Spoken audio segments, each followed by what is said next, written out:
add 6 to both sides. 6 plus 4 gives us 10. So if our x is negative 3 or y is 10, this is what we're taking.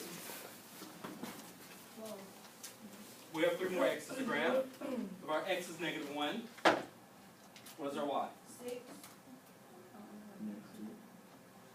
Show of hands. Ms. Burnett? 6. How did you get 6? Because that's the number that you plug in. If you plug in a negative 1. So if our x is negative 1, what's our y? Well, how did we get 6? Because negative 2 and 4, like you add those. You add negative 2, so you add 2 to both sides. You cancel out 4 plus 2 is 6. Now let's do the 4. So 4 times 2 is 8. We're going to subtract that. So our x is 4. Then our y is negative 4. And then the next part is to graph these points. You go over to negative 3 on the x-axis, and you go up to 10, which is somewhere all the way up here. We'll look at negative 1, 6. Right there. 4 and negative 4. Is down here. We've graphed our points. We see that the line follows this direction. So when we graph the function 2x plus y equals 4, this is what your graph looks like. Questions? That was that was number 1, 2, 3, and 4. Questions 5 through 12, I just told you to graph the function, and I did not give you a domain. So,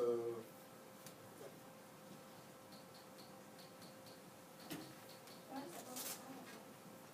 is the board.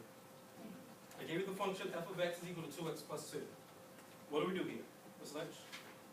I have a question about that. So like, would you not giving us a domain, were you like asking us to like just plug in a random number and then graph it? Yeah. In this case, you're creating your own x. You're creating any x that you want to see.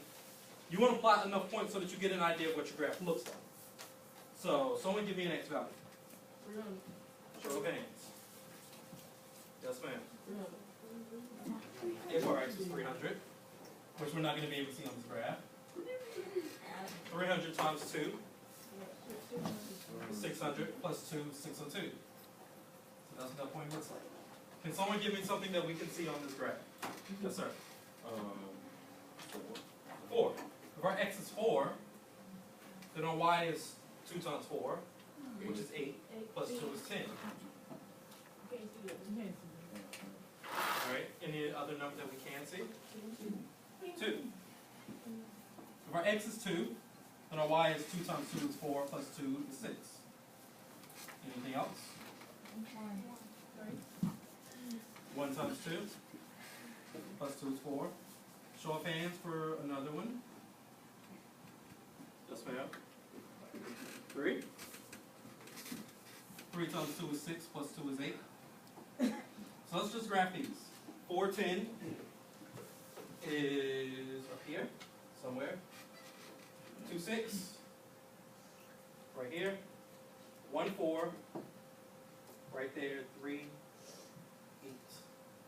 That's right. Yes, ma'am. How do you skip over it? Your point is somewhere way over there. You graph enough points, you get an idea of where this pattern is headed.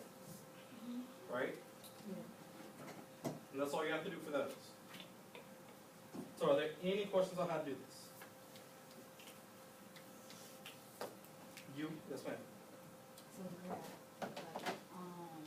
like say if like the number is like 17, like one like the y-axis is like 17, then it's like not enough. It's not 17 blocks, it's like less. So what do you do with the point? You know what I'm asking. So in other words, if you have a number that's 17, it's not really up there. Yeah, it's not, when you count blocks, it's like less than 17. What do you do with the point? You can either choose a different number, or what we'll talk about today is how to scale your graph.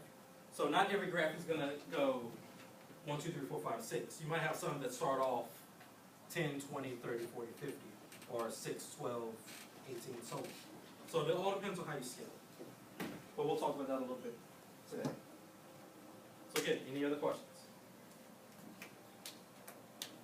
Cool.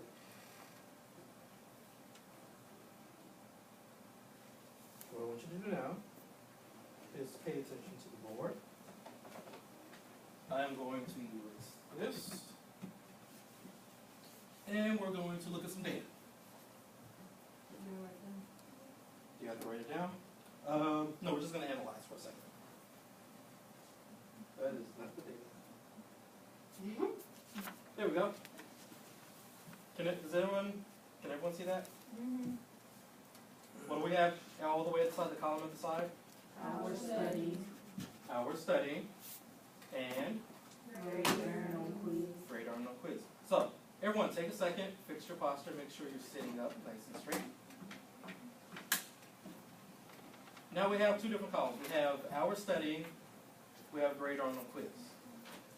Everyone take like 30 seconds, look at this table, come up with ideas. What does this tell you? What do you see? What do you notice? Things of that nature. Once you have your ideas, you may raise your hand. If you don't have any ideas, that's fine, but just take a few seconds, see what you notice.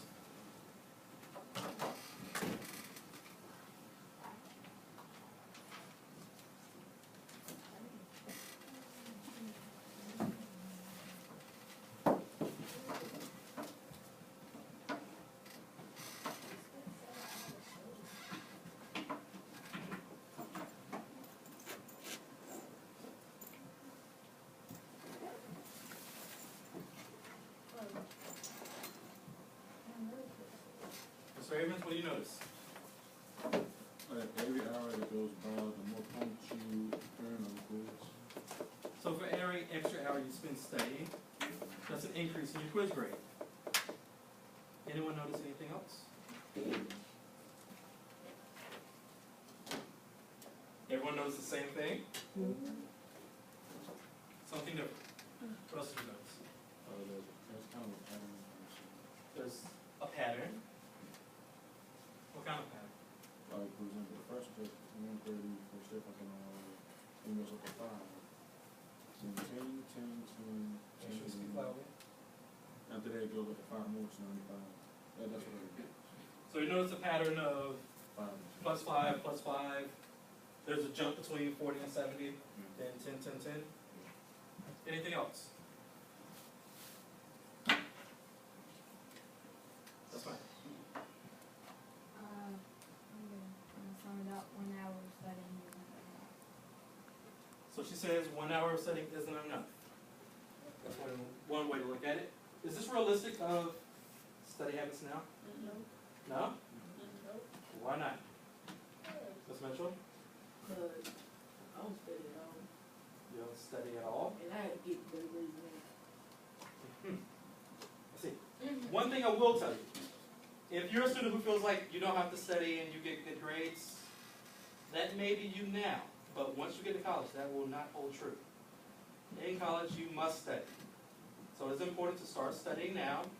You build that habit, you transition into college, and you won't have to worry about studying 1 hour for a quiz and making it 30. Yes, ma'am, Ms. McAdams?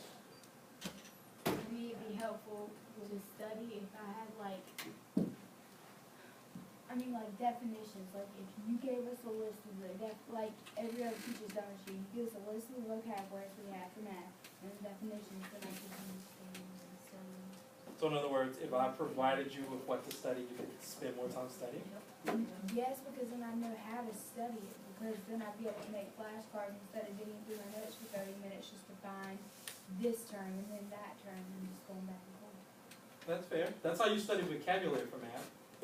Remember we talked about practicing math to study? You go over extra problems. That's how you study for math. But we all get the idea. We want to know, how do these two groups compare? Is there a relationship between the hours you spend studying and the grade you're on the quiz? Show of hands, who says yes? Is there a relationship between the amount of time you spend studying and the grade that you earn on quiz? See some yeses, who says no? I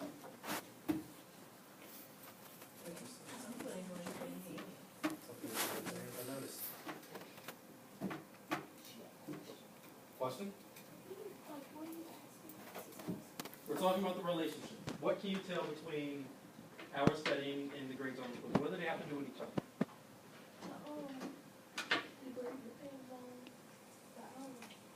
The grade depends on the hours you spend studying. If we wanted to look at this relationship, what could we do? Without looking at a table. If we wanted to visually see this relationship. That's fine. Compare the grade of people who didn't study and people who did. You can compare the grades. There's a certain graph that we can create that can compare these grades. Oh, A line graph. You could use a line graph. A bar graph. You could. Question. You could map them.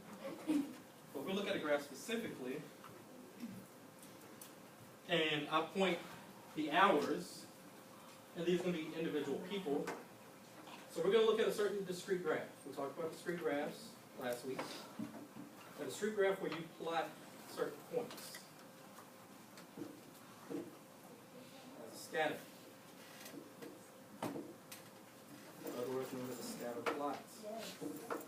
Has everyone heard of a scatter plot? Yes. Yes.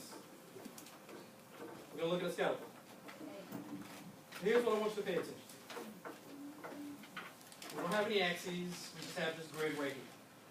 How do we create a scatter plot from this? I'll show you. The first thing you want to do is you want to create your axes. So I'll just start off right here. Excuse my line if it's crooked. And I'll go across.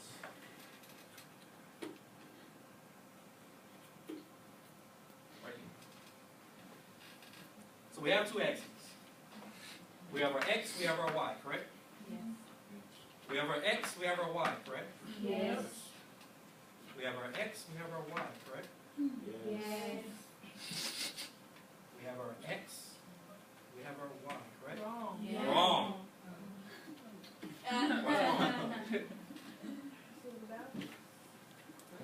I said we have our x, we have our y. That is incorrect. You know that our x-axis is down here. We start off with our x right here, then we go up to our y. Which axis is this? This is your x. This is your x. This is your y. So when you create a scatter plot, you want to make sure you have your axes and you have it labeled which is x and which is y.